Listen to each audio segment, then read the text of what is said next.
Today's topic is what I am referring to as the 3 C's. That is contrast, clarity, and cognitive dissonance. I'm Dr. Williams, and this is my podcast. I have 2 graduate degrees in psychology, am a licensed mental health counselor, and an expert in the area of spirituality. I am devoted to living my best life and am sharing it with all of you.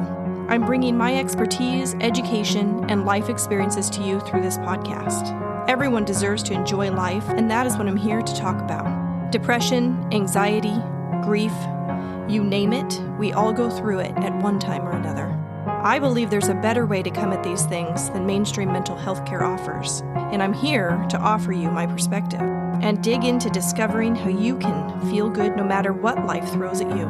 It is my intention to contribute goodness to this world, and the content herein is how I do that. But one disclaimer before we dive in: should you decide to apply the information offered here, be prepared for improvements in your life. You may even live happily ever after, and you'll only have yourself to thank. This is Feel Good Now, the Dr. Williams podcast.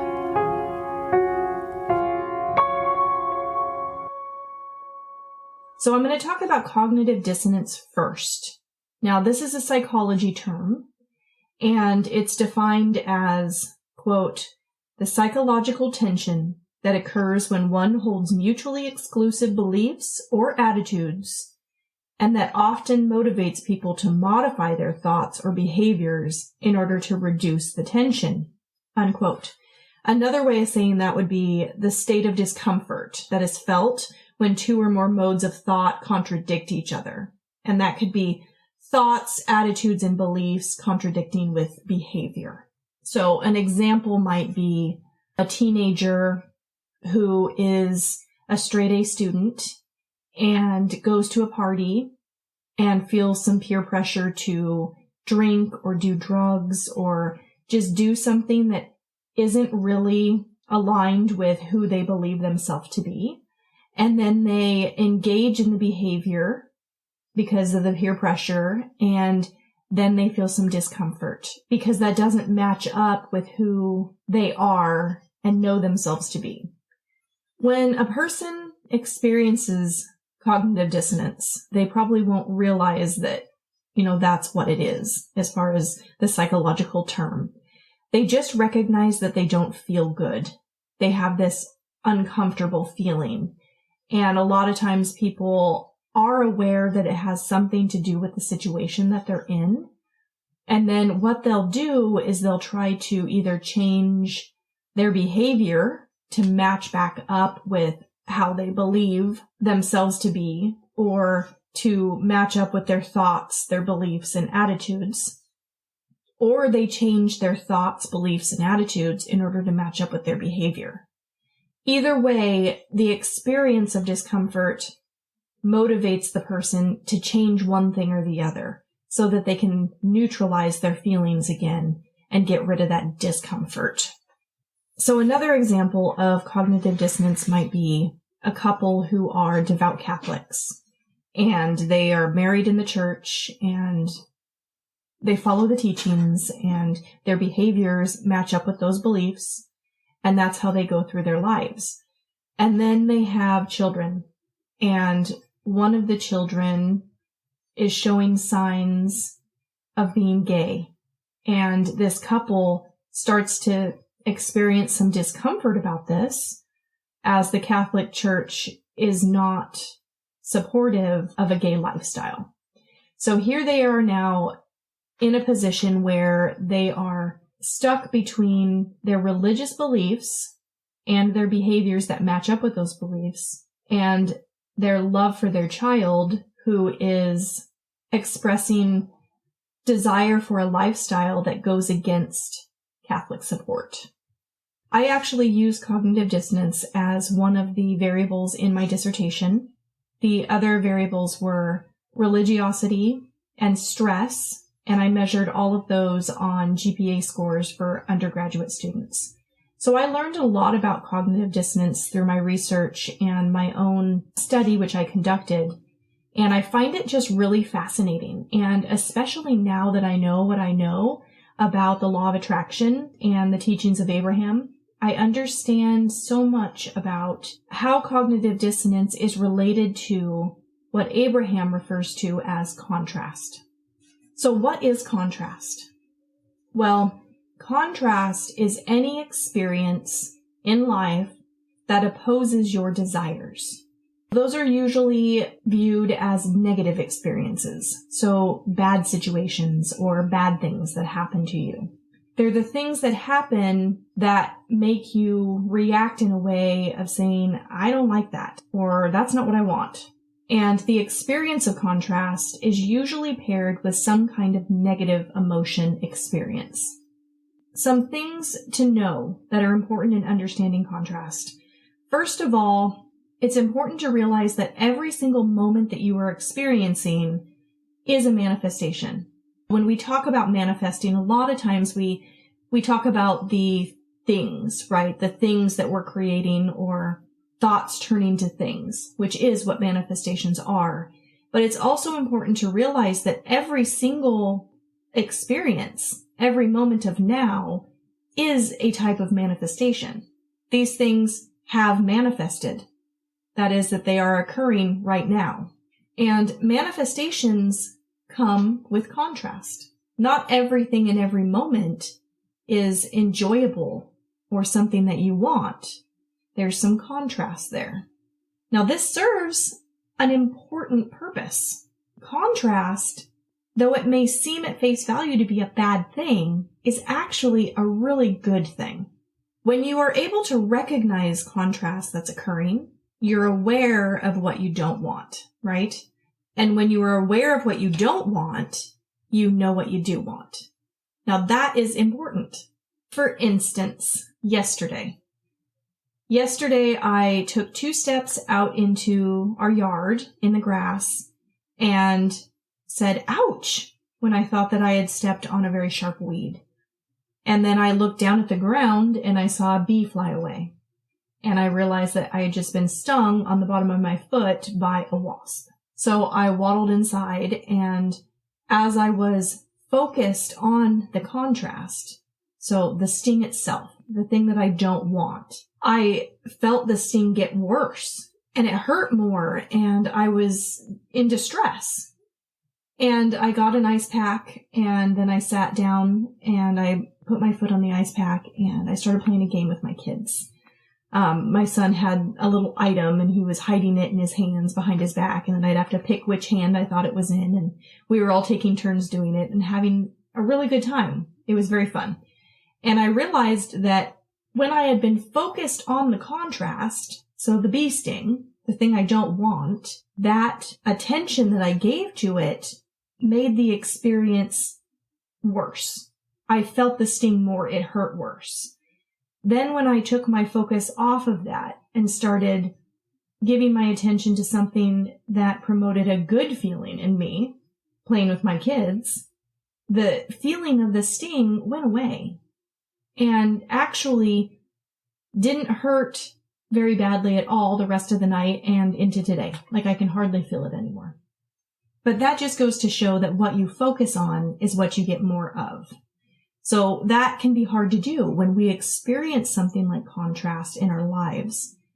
It has an impact on us because it's negative and we automatically want to push against it and go, no, I don't want that. Or, oh, great, that happened and now I feel bad. And then you start focusing on what just happened. And the more attention you give that, the more contrast you start receiving. Okay, so that's kind of the issue that a lot of people have when experiencing contrast. But I'm going to talk about how you can look at that differently and really recognize contrast for the positive thing that it really is. The purpose of contrast, the entire purpose, is for you to gain clarity. And I mentioned that when you know what you don't want, then you know what you do want. And that is the purpose of contrast, to get you clear about what you do want. Clarity is the foundational element to understanding your vortex. And if you remember, your vortex is this swirling force of all of your desires, all of your life desires. And those things have gotten there incrementally in your life by you knowing what you do and you don't want. When you become clear about what you do want, you do what Abraham refers to as shooting a rocket of desire. So when you experience that contrast, that negativity in your experience, with or without you knowing you're doing it, you're automatically defining what you do want, because it's like that stick that I was talking about. When you pick up that stick of desire, you pick up both ends, that which you want and then the lack of that which you want. When you are experiencing something that is contrasting your desire, you are also defining your desire. You're fine-tuning it, so to speak, and that goes into your vortex. This corresponds with step 1 of what Abraham describes as the manifesting process. Step 1 is asking. You'll recall the book, Ask and It Is Given. So this step 1 of asking is what happens when you shoot that rocket of desire. You're asking for the thing you do want. And that happens consciously sometimes, but a lot of times it's unconscious. You don't even realize it. So I stepped on the bee and I got stung by the bee. And though I was focused on the sting and not wanting the pain, I was also shooting this rocket of desire for wellness and feeling good. So the lack of pain from the sting, which I ended up receiving once I got onto feeling good in the moment. Because that's the key, right? To getting those things out of your vortex, you have to feel good now. Even when you are consciously aware of a desire that you have defined, that means that that desire already has a lot of momentum going. Because, like I mentioned, a lot of times these rockets of desire are shooting off unconsciously. These are just things that are happening to you and you're shooting them off and you're not aware of it. But once you do become aware of something that you really do want and you have an actual desire for it and you're feeling that desire, it has already gained a lot of momentum. Now you are aware of something that is swirling around in your vortex. Something that is coming to you and manifesting in your life based on an experience you had which put it there. So can you see how contrast is a really good thing? Without contrast, you would never be able to determine what it is you really want. It's that knowing what you don't want that makes you realize, oh, well, this is what I actually want. This happened to me, but this is what I actually want. And how you relate to that contrast defines you as an individual. We are all made up of individual likes and desires, and we're all different. And some contrast that is experienced by two people in the same ways is going to be interpreted by them in completely different ways. And those rockets of desire that they're sending off are going to be individual for them specifically. This is how you create your life experience. This is how you determine what it is you want in life and why. Real quick, before I get back to this topic, I want to know if you have a product or service that aligns with the content here on the Dr. Williams podcast. If so, this space could be your advertisement.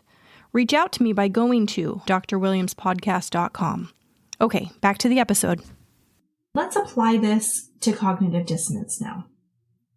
The cognitive dissonance, that's the discomfort a person feels when they're faced with a personal intrinsic conflict, right? And this is brought about through contrasting experiences. As we understand it psychologically, a person will take action to neutralize those feelings by making a change so that they can return to alignment. When I say alignment, I mean alignment between their thoughts, attitudes, beliefs, and their behaviors. Why do you think people do that? Why do you think when they experience that cognitive dissonance, they take action to neutralize and get to a better feeling place? Well, the answer is because alignment always feels good. And feeling good is always the goal. See, we're all doing this, whether you know it or not. You are striving for alignment. What does that mean for alignment with source, your inner being? Well, it warrants a change in perspective. And what I mean by that is usually feeling a bad emotion that leads to conclusions about the situation, which usually means specifying whatever just happened as something bad that happened. That's the contrast. We normally just label that as this bad thing that happened to us. But what is really happening is an experience of contrast. These are the experiences you welcomed when you decided to come into this physical body, which is processed emotionally to communicate to you that your thought about what just happened is out of alignment with how your inner being thinks about the same situation. Okay, I want to just kind of go over that again. That experience of contrast happens. You have this experience, this situation occurs, and what you notice about it is how you feel. You notice, I don't like that, or that didn't feel good, that's painful, or I feel icky, or I feel uncomfortable, that cognitive dissonance feeling. You experience that emotion. But when you know why that emotion is occurring, now you can look at the contrast in a different way. We know that when you experience that negative emotion, that means that you're out of alignment with your inner being. So in that moment, you're having a thought that is different from the thought of your inner being. That isn't a bad thing if you're able to recognize it for what it is. When you recognize it for what it really is, it allows you to maintain your alignment by acknowledging the contrast as a moment for clarity in your creation of your life experience. So now, doing that, you have this negative emotion. You realize it's because you're experiencing contrast. You know that contrast happens so that you can define your desire. Now that rocket of desire is sent, and you can feel good about it and the purpose it serves in the creation of your life experience. Because you can just go, okay, I don't feel good about what just happened. I recognize that that's because that is contrast in my life experience, which just means that I am defining what I do want, and that is a good thing. And when you can pull yourself out of the situation and look at it like that, you can maintain your alignment with your source without letting the situation change everything for you. You don't have to take that on. You don't have to react to the situation. You can just recognize it and be okay with it. And that's a big part of the steps that Abraham teaches about manifesting. Step 1 is asking. That happens whether you are or are not aware. You are experiencing contrast, and that defines what you do want, sends that rocket of desire. Now you're asking for that which you want. Step 2 is the job of your inner being. You don't have to do anything. You've done the asking. Step 2 is it's given to you. Your inner being does it for you. It's already done. Step 3 is probably the hardest step out of the 5 steps. Step 3 is allowing. In order for you to allow these things to manifest in your life and become a part of your reality, you have to let it in. Your inner being is calling to you and sending all these desires that you have to you. But if you are focused on negativity or contrast and you're not allowing these things to come to you, then you are pinching yourself off from your inner being. You're not in alignment, and you will not be receiving the manifestations that you desire. Allowing requires you to feel good. That's really the only thing you have to do. You have to just feel good now and now and now. And I know I sound like a broken record saying that to you guys, but that is the point of this entire podcast, because feeling good now is the most important thing. It allows you to maintain your alignment with your inner being and be in that state of allowing. It puts you in the receiving mode, okay? Receiving those manifestations of those desires. So that's step 3. Step 4 is just getting really good at step 3. Once you've got step 3 down, you've moved up to step 4. And step 5 Step 5 is being okay with being back at step 1. That's experiencing the contrast, recognizing it for what it is, and being okay with it in your experience so that it can define another desire for you. Once you're living in step 5, everything is happening just naturally and quickly and easily, and you are a master of manifesting. And that's really the goal for all of us, because who doesn't want to get all of their desires in their life? One more thing before I complete this episode. I want to speak to beliefs a little bit, and I've already done a whole episode on beliefs, and in there I discussed how a belief is just a thought that you continue to think. Well, a lot of momentum comes with some of these really deep-rooted beliefs that people have, and I mentioned like Catholicism. So religious beliefs, those are pretty solid core beliefs, and it can be difficult to confront those beliefs by offering yourself a different perspective. And I understand that. I completely understand that. I get it. But remember what I mentioned in that episode about beliefs, about how if you're feeling bad about something and you know it's related to a belief you hold, that you can start challenging that belief by trying some different thoughts and trying to seek a thought that makes you feel good as it refers to that topic, because that's how you figure out how your source thinks about it. That's important to understand when you're considering this experience of cognitive dissonance. A lot of people really get stuck in cognitive dissonance, and then it snowballs into a lot of other problems. We see this a lot in the counseling field, where you're discussing issues with individuals who come in talking about how they were raised a certain way and they were brought up to have this belief that was imparted on them by other people in their lives, and now they are living in a way that contradicts that belief, and they have this feeling of discomfort, and that's the cognitive dissonance. And now they're trying to work on finding a balance so that they can be happy.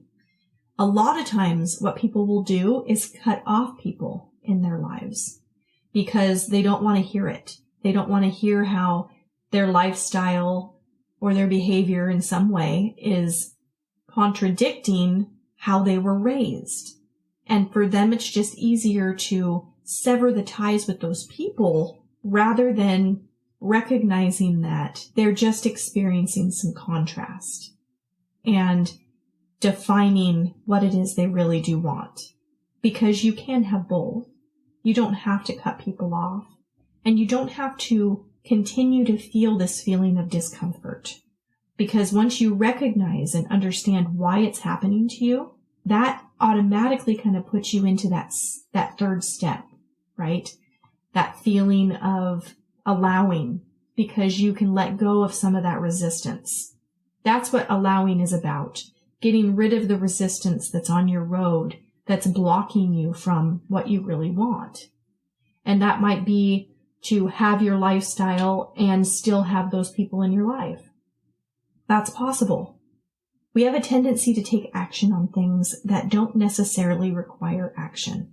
Feeling a negative emotion does not always mean that you have to change something externally. It's possible that you just need to find your alignment with your source energy. Allow your beliefs to match up with your inner being. And right there, you will find relief and comfort and love and joy and happiness. Most of the work in this life has nothing to do with anything outside of you. The answers are within you. All of the answers are within you. You know you better than anybody. And all of the answers that you have about your life can be answered by that source energy that resides right within you. You just have to look to it for the answers. That concludes this episode, but if you don't want to wait for the next episode to come out, I have more for you at drwilliamspodcast.com. You can learn more about me and my journey to podcasting, find all the ways to connect with me on social media, and there's a button to subscribe so you're the first to know what's new and upcoming. You also can shoot me an email at hello@drwilliamspodcast.com. You are so special to me, and your support does not go unnoticed. I want to support you too. This podcast is my outlet for growth, because when you teach something, you hold yourself accountable and apply the information in life. But the inspiration for these episodes comes in a variety of ways, and one of those is through you. I want you to feel like this is your show too. So send me a message and let me know which episode is your favorite and why. And tell me if there's a topic you'd want to hear me talk about. Your feedback applies to so many people, and your suggestion could change someone's life for the better. The best way to do this is by subscribing to the show and leaving a review through your favorite podcast platform. I really listen to you guys, and this dialogue feeds my soul. You say that you're a fan of me, but truth be told, I am a fan of yours. Everything is working out for each of us, and we're all in this together.